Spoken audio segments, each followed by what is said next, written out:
Business और व्यापार को भी सीमित करना चाहिए। मीडिया का रोल बेहद गैर जिम्मेदाराना था। ड्यूरिंग ऑपरेशन सिंदूर रात 2 बजे तक मैं दिल्ली में था। मानवर डर का माहौल बना हुआ था।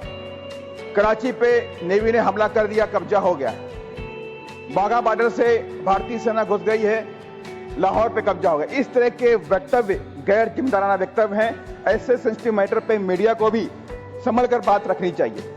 पार्टी की मुखिया आदरणीय बहन कुमारी मायावती जी की तरफ से मैं श्रद्धांजलि देता हूं और उनके परिवार वालों के प्रति गहरी संवेदना व्यक्त करता हूं। साथ ही मैं सैल्यूट करता हूं भारतीय सेना के वीर जवानों और उनके अदम्य साहस, पराक्रम, शौर्य और बलिदान को, जिन्होंने अपनी जान की बाजी लगाकर देश और देशवासियों की रक्षा करी।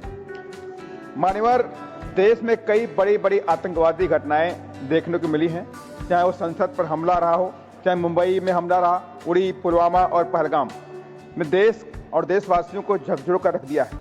मान्यवर, इस तरह की आतंकवादी घटनाएं पाकिस्तान के इशारे पर उनके आतंकवादी संगठन करते रहे। यह कोई मात्र एक ही सरकार में नहीं हो रहे हैं, इससे पहले की सरकारों में भी हुए।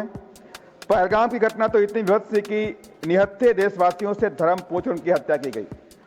इसके बाद सरकार को सभी विपक्षी पार्टियों और हर भारतीय ने सरकार को खुद ही छूट दिया कि आप एक्शन लो, हम आपके साथ हैं, और हर देशवासी हर स्थिति का सामना करने को तैयार है। इसके बाद सरकार ने सेना को कार्रवाई करने का आदेश दिया, जो कि देश हित के लिए जरूरी था।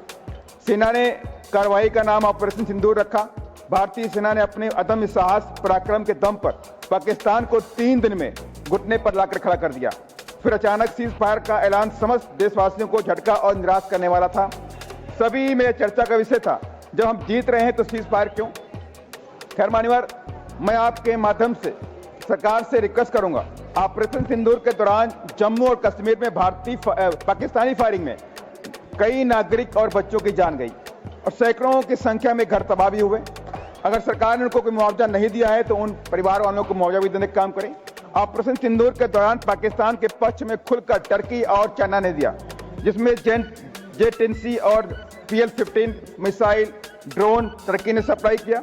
लेकिन मैं उनसे कहना चाहता हूं, माने सरकार से आपके माध्यम से, कि इन दोनों देशों के साथ में हमें सीमित रिश्ते रखने चाहिए। इन लोगों ने हमेशा धोखा देने का काम किया है। हमें बिजनेस और व्यापार को भी सीमित करना चाहिए। मीडिया का रोल बेहद गैर जिम्मेदाराना था। ड्यूरिंग ऑपरेशन सिंदूर रात 2 बजे तक मैं दिल्ली में था। मानवर डर का माहौल बना हुआ था। कराची पे नेवी ने हमला कर दिया, कब्जा हो गया है। बाघा बॉर्डर से भारतीय सेना घुस गई है, लाहौर पे कब्जा हो गया। इस तरह के वक्तव्य गैर जिम्मेदाराना वक्तव्य हैं। ऐसे सेंसिटिव मैटर पे मीडिया को भी संभल कर बात रखनी चाहिए।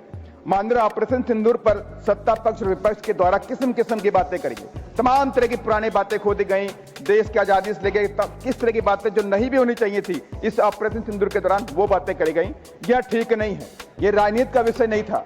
हमें यह इंश्योर करना चाहिए देशवासियों को कि ऑपरेशन सिंदूर के दौरान जो भी हमारे अंदर कमियां रही, जो भी हुआ, जो भी रहा, आपके साथ पूरा देश खड़ा है। लेकिन इन द फ्यूचर हम आतंकवादियों पर कोई भी रहम नहीं बरसेंगे और पाकिस्तान पे कोई रहम नहीं करेंगे, चाहे उस चीज पार के लिए कितना भी घृणात्मक काम करे। अच्छा होता सत्ता और विपक्ष इस बात पर चिंता करनी चाहिए थी कि आगे भविष्य में महिलाओं के सिंदूर न उजड़े तथा मां को भी अपने बेटे गंवाने न पड़े। इस पर सरकार विपक्ष को मिलकर ठोस रणनीति बनानी चाहिए थी, लेकिन दुखद ऐसा नहीं हुआ। हमने देश और देशवासियों को स्ट्रांग मैसेज देने का काम नहीं किया, सिर्फ ये पॉलिटिकल अखाड़ा बन करके रह गया। मान्यवर, मैं आपसे कहना चाहता हूं, हमारे लिए देश पहले है, देशवासी पहले, राजनीति हमारे लिए बाद में होनी चाहिए।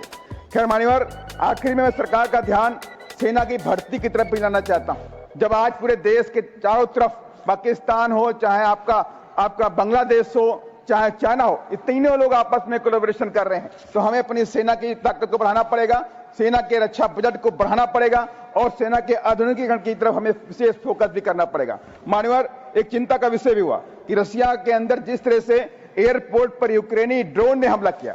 एक बात बड़ी सोचने वाली बात है कि हमारा जो बॉर्डर है, चारों तरफ से हम दुश्मन से घिरे हुए हैं। हमारा समुद्र का एक लंबा सा बॉर्डर है, हम बांग्लादेश से हमारा बॉर्डर मिलता हुआ है, हम चाइना से मिले हैं, हम पाकिस्तान से मिले हुए हैं। माननीय, बस लास्ट में खत्म कर रहा हूं, बस 30 सेकंड। धन्यवाद।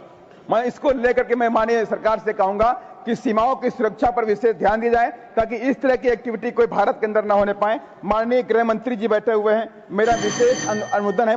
30 सेकंड माननीय गृह मंत्री जी यहाँ बैठे हुए हैं। मैं बांग्लादेश के बारे में बात करना चाहता हूँ माननीय। बांग्लादेश के अंदर माननीय हिंदुओं के ऊपर अत्याचार हो रहा है, अत्याचार, बलात्कार, हत्याएं की जा रही हैं। तमाम बांग्लादेशी भाई देश के अंदर आए हुए हैं, उनको यहाँ से न भगाया जाए। माननीय श्री जोश के मनी, माननीय श्री जोश